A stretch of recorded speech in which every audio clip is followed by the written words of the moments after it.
Hello students and welcome to another session of my online biology classes called Biology Simplified. मैं हूं doctor Shyamala Shah और मेरे contact details आपको दिख रहे हैं स्क्रीन पर.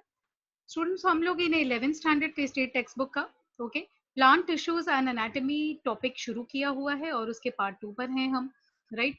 So students thank you very much. दो स्टूडेंट्स हु कंटिन्यूअसली मुझे फॉलो कर रहे हैं, सब्सक्राइब कर रहे हैं, ओके प्लीज सब्सक्राइब करना मत भूलिएगा. कंटेंट अगर अच्छा लगता है तो प्लीज उसको शेयर करना मत भूलिएगा.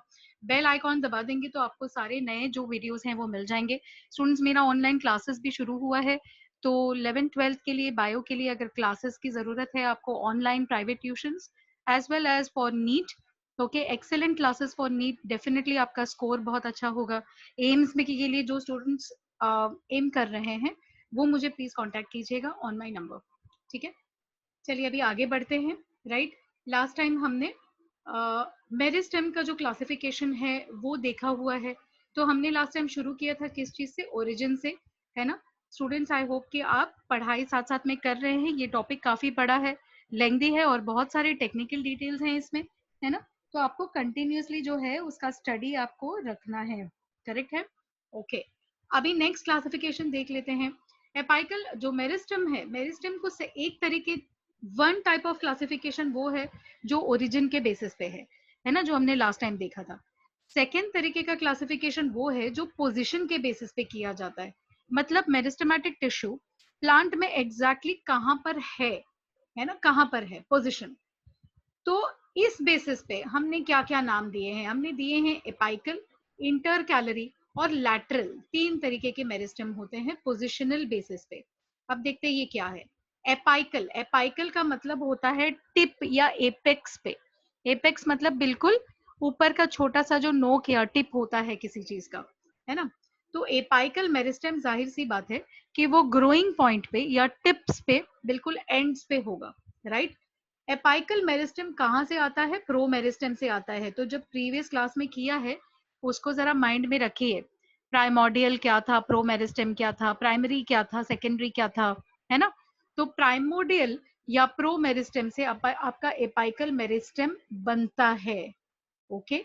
और एपाइकल मेरिस्टेम वो पार्ट है जहां पे ग्रोथ होगी. हमने लास्ट टाइम भी बोला है कि मेरिस्टेम तो ऐसी जगह है जहां ग्रोथ होती है, राइट. लेकिन ये स्पेसिफिक रीजन्स हैं, जैसे रूट का टिप हो गया. रूट जब नीचे की तरफ बढ़ता है तो सबसे पहले उसका टिप ग्रो हो रहा है ना नीचे की तरफ. कहाँ पे कौन जा रहा है? टिप जा रहा है ना. तो टिप जो है, जो शूट है ऊपर जा रहा है ना.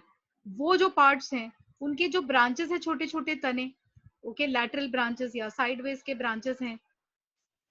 ओके ये बंद नहीं हो रहा है बॉक्स, ओके. सो ये जो लैटरल ब्रांचेस हैं, करेक्ट है, ये सब जगह पे जहां पे ग्रोथ पॉइंट्स हैं वहां पे आपके एपाइकल मेरिस्टेम्स प्रेजेंट होते हैं, करेक्ट है. ऑब्वियसली एपाइकल मेरिस्टेम एक ही डायरेक्शन में बढ़ता चला जाता है और इसीलिए लास्ट टाइम भी मैंने आपको क्या बताया था कि एपाइकल मेरिस्टेम प्लांट के हाइट को या लेंथ को बढ़ाता है, लंबाई है ना, उसके लंबाई को इंक्रीज करता है. तो it increases length of the plant body. मतलब प्लांट हाइट में बढ़ेगी, ओके, जमीन के ऊपर भी और जमीन के नीचे भी. डिपेंड करता है कि वो स्टेम का मेरिस्टेम है या रूट का मेरिस्टेम, राइट. इन टिश्यूज को हम अपाइकल इनिशियल्स भी बोलते हैं. इनिशियल मतलब जो शुरुआती, समथिंग जो बिगिनिंग में स्टार्ट होता है ना. तो अपाइकल इनिशियल्स या इनिशियल पार्ट वैसा होता है जो उस तरीके के एपाइकल मेरिस्टेम्स हैं, सेल्स हैं जो लेंथ बढ़ाते हैं, ठीक है. शूट में, मतलब शूट किसको बोलते हैं स्टूडेंट? शूट मतलब वो जो ग्रीन पार्ट, जो प्लांट का वो हिस्सा जो जमीन के ऊपर है, एरियल पार्ट्स, उसको शूट बोला जाता है.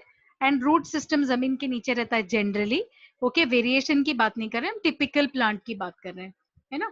तो शूट मतलब ऊपर का पार्ट, ग्रीन हिस्सा. शूट में जो एपाइकल मेरिस्टेम है वो बिल्कुल टर्मिनल मतलब एंड में होता है.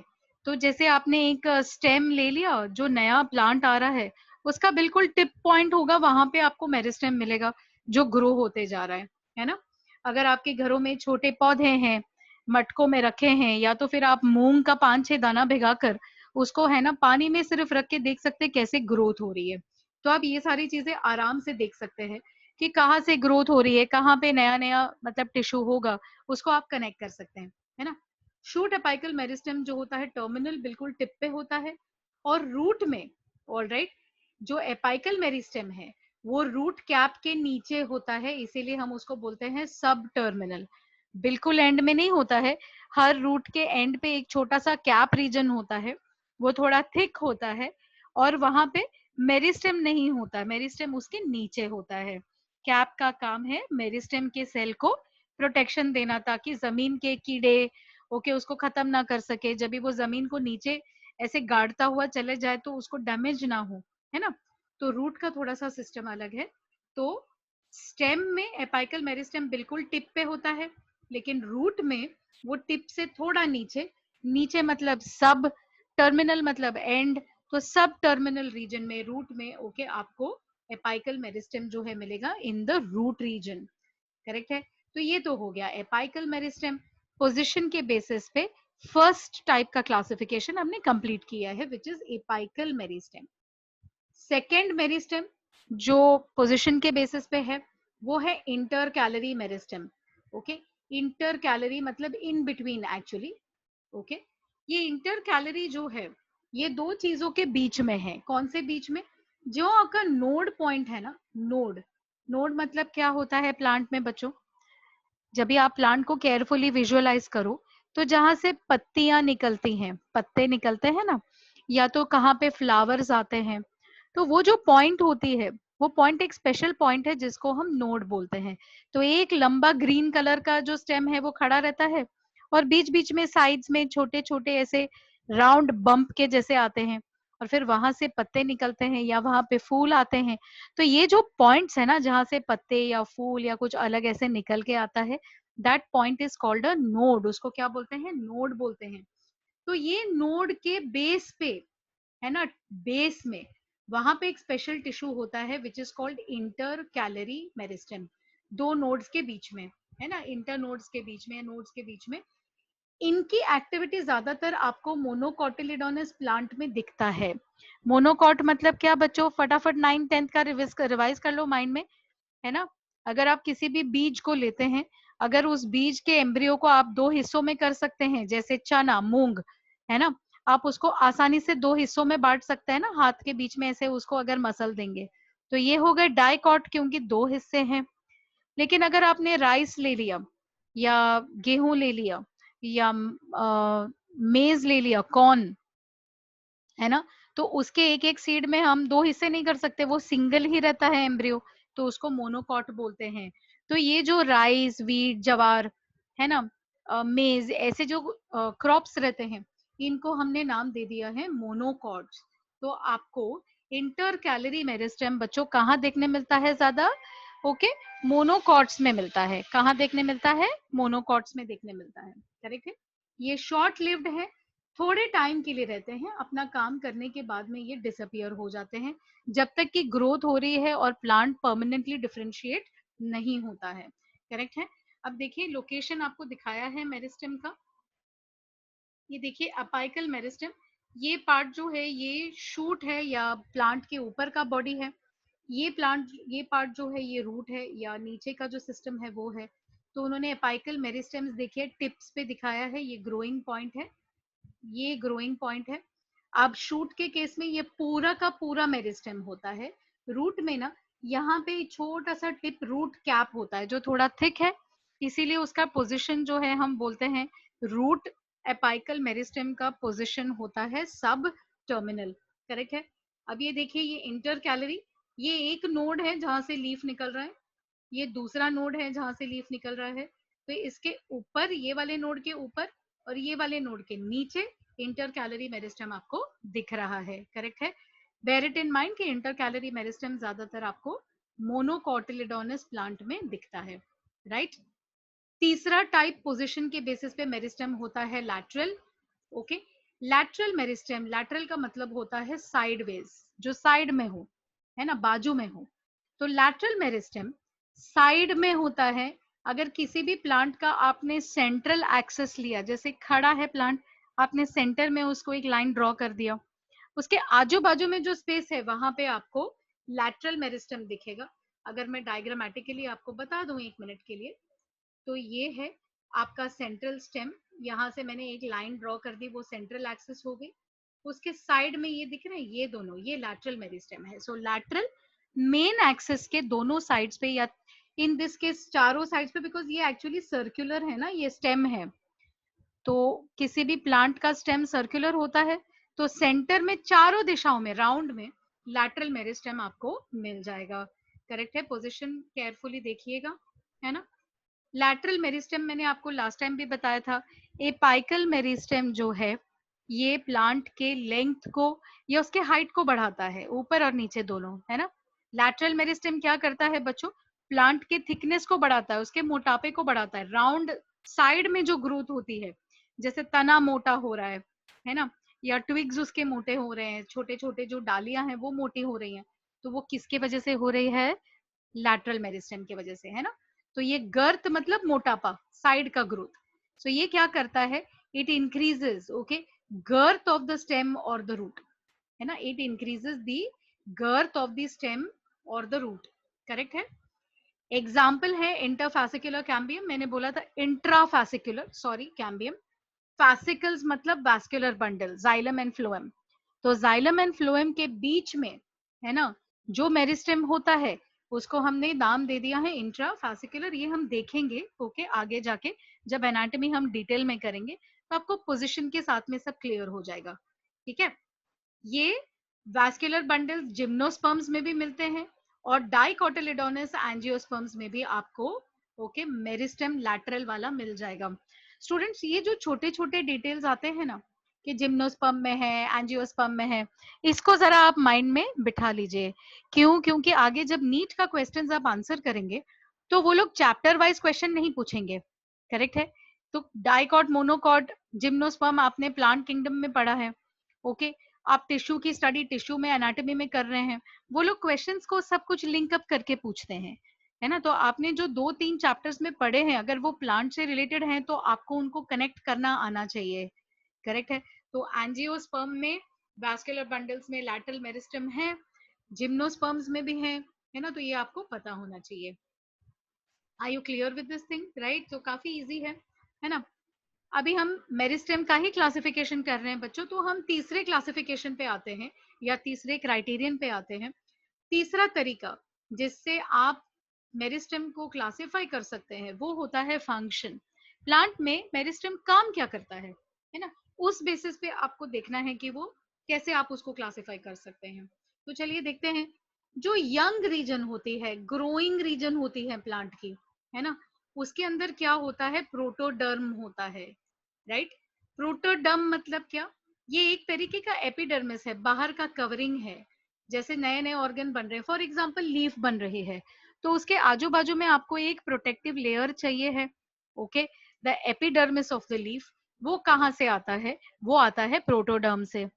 समझ में आ रही है बात। स्टेम है ना, स्टेम को आपको कवर करना है, बाहरी लेयर किसी भी प्लांट के ऑर्गन का जो बाहरी परत होता है, ओके, वो परत भी मेरिस्टेमेटिक ही होता है, और उसको नाम हमने दे दिया है प्रोटोडर्म, है ना।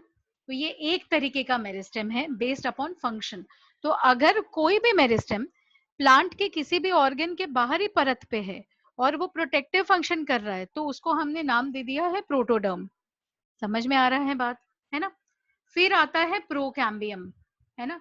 जो मेरिस्टेम प्रोकैम्बियम है वो कहाँ पे रहेगा, वो वैस्कुलर टिश्यू में रहेगा। वैस्कुलर टिश्यू मतलब याद रखना है आपको, जाइलम फ्लोएम। प्लांट में अगर हम वैस्कुलर बोलते हैं तो जाइलम फ्लोएम, और एनिमल्स में अगर वैस्कुलर बोलते हैं तो ब्लड वेसल्स। करेक्ट है। तो यहाँ पे वैस्कुलर मतलब xylem and phloem.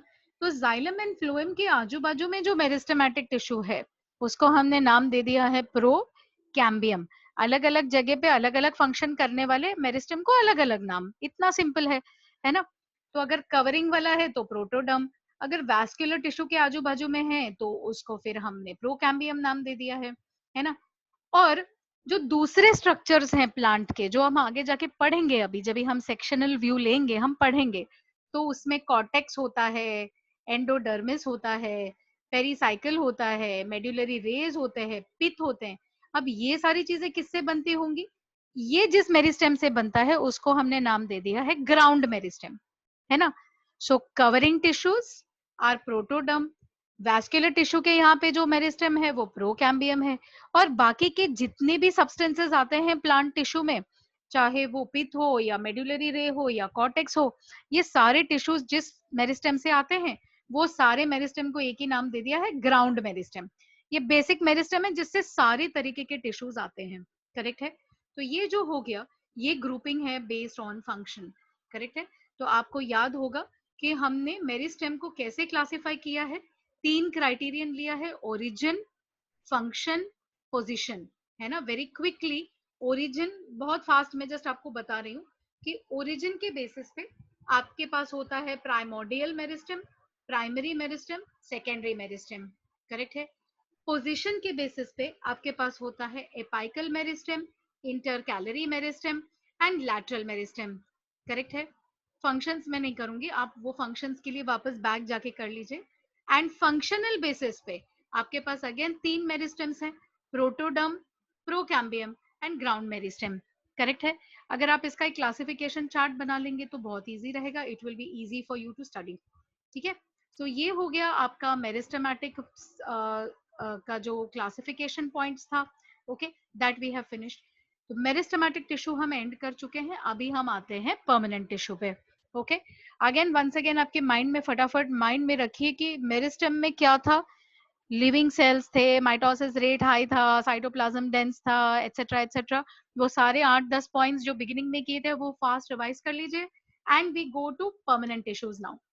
Okay, permanent tissues में प्लांट्स में कुछ ऐसे ग्रुप ऑफ सेल्स हैं जहां पे सेल डिवीजन जो है वो स्टॉप हो जाती है। ओके, तो ये कुछ ऐसे सेल्स हैं जिन्होंने सेल डिवीजन की कैपेसिटी को लॉस कर दिया है।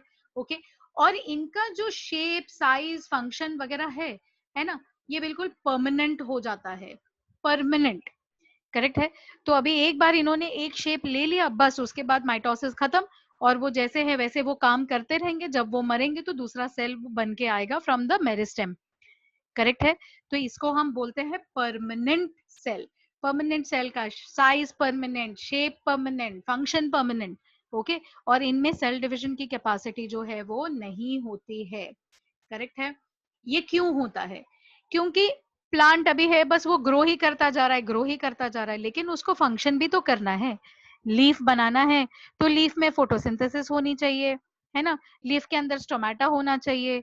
अगर उसको स्टेम बनाना है तो उसके अंदर जाइलम, फ्लोएम सब बनना चाहिए। यस और नो? तो ओनली वो ग्रो ही करता जाएगा, और बहुत सारे सेल्स देगा जो सब एक ही जैसे दिखते हैं और सिर्फ ग्रो ही कर रहे हैं, तो कोई फायदा नहीं है ना। वो सेल्स को हमको थोड़ा अलग करके, डिफरेंशिएट करके उनको एक काम भी तो सौंपना है ना। तो ये जो परमानेंट काम ले लेते हैं सेल्स, इनको हम परमानेंट टिश्यू का नाम दे देते हैं। और ये परमानेंसी या ये डिफरेंशिएशन क्यों आती है? क्योंकि अलग अलग मॉर्फोलॉजिकल, मॉर्फोलॉजिकल मतलब दिखने में बाहर से, बॉडी। तो लीफ ये मॉर्फोलॉजिकल ऑर्गन हो गया। यस, फ्रूट मॉर्फोलॉजिकल ऑर्गन हो गया। फिजियोलॉजिकल, अलग अलग काम करने हैं अंदर से, अलग अलग केमिकल रिएक्शंस करने हैं, तो वो फिजियोलॉजिकल हो गया। फंक्शनल, है ना, काम से रिलेटेड। ओके, या प्रोडक्ट बनाने से रिलेटेड जो चेंजेस आती हैं, तो हमें उस सेल को चेंज करके उसको फंक्शनली, मॉर्फोलॉजिकली एंड फिजियोलॉजिकली अलग बनाना पड़ेगा मेरिस्टेम से। तो मेरिस्टेम बिल्कुल इमेच्योर सेल है, जस्ट वो ग्रो करता है, ग्रो करता है, ग्रो करता है, उसमें बहुत सारी कैपेसिटीज है, लेकिन वो कोई एक फंक्शन नहीं करता है ना स्पेसिफिकली। तो अगर हमें एक फंक्शन करने वाला एक टिश्यू करना है, क्रिएट करना है, तो हमें सेल्स को डिफरेंशिएट करके उनकी ग्रोथ को रोकना पड़ेगा पहले। तो पहले हम माइटोसिस स्टॉप करते हैं, फिर उनको डिफरेंशिएट करवाते हैं, और फिर वो फंक्शनली अलग हो जाते हैं। तो वो पर्टिकुलर जो लीफ का सेल है वो फोटोसिंथेसिस करेगा, जो फ्रूट का सेल है वो शुगर का स्टोरेज करेगा, है ना। तो ऐसे से अलग अलग कैपेबिलिटीज हो जाती है इन सेल्स की, और ऐसे टिश्यूज को हम बोलते हैं परमानेंट टिश्यू, है ना। अब ये डिपेंड करता है किस तरीके के सेल्स हैं। ओके, तो परमानेंट टिश्यू को हमने 2 डिफरेंट टाइप्स में बांटे हुए हैं, डिपेंडिंग कि कितने तरीके के सेल्स हैं उसमें, है ना। अगर एक ही तरीके का सेल है तो उसको हमने नाम दे दिया है सिंपल परमानेंट टिश्यू। और अगर कई अलग अलग तरीके के सेल्स एक साथ में टिश्यू बना रहे हैं तो इसको हम बोलते हैं कॉम्प्लेक्स परमानेंट टिश्यूज, है ना।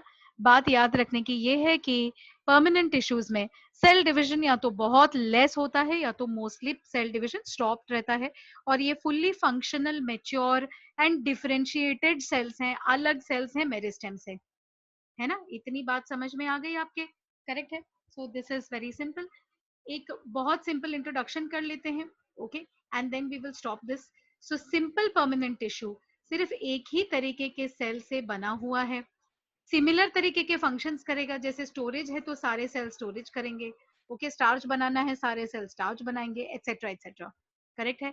ये सेल या ये टिश्यू या तो जिंदा है या तो मरा हुआ है। मैंने आपको बिगिनिंग ऑफ द चैप्टर में कहा था कि आगे आपको कुछ ऐसे हिस्से भी आएंगे जहां पे द सेल्स आर डेड, है ना? कुछ कॉमन परमानेंट टिश्यूज जो हैं, करेक्ट है, इनका नाम होता है पैरेनकाइमा, कोलेनकाइमा, स्क्लेरेनकाइमा, ओके। ये मेन टिश्यूज हैं जो सिंपल तरीके के परमानेंट टिश्यूज हैं, ये सिंपल परमानेंट टिश्यूज हैं, करेक्ट है। इनका डिटेल जो है हम लोग नेक्स्ट वीडियो में देखेंगे students. So here we have finished, okay, with the classification of all the types of meristems. इसको आप केयरफुली लिख लीजिए। अगर आप छोटे छोटे नोट्स बनाते हैं तो बहुत अच्छा है। स्टूडेंट्स, अगर वीडियो अच्छा लगता है तो प्लीज उसको लाइक, शेयर एंड सब्सक्राइब करना मत भूलिए। सब्सक्राइब कीजिए, सब्सक्राइब कीजिए, अपने फ्रेंड्स को भी बोलिए सब्सक्राइब करने के लिए। ओके, जितने व्यूज, जितने सब्सक्राइबर्स बढ़ेंगे मैं चैनल को उतना ही ज्यादा बढ़ा पाऊंगी। Okay, for any kind of classes related to biology और any kind of competitive examination जैसे नीट या किसी भी मेडिकल के लिए, ओके, आप मुझे कांटेक्ट कर सकते हैं। मेरा नंबर का डिटेल्स आपके साथ दिया हुआ है। Thank you very much students and continue to study.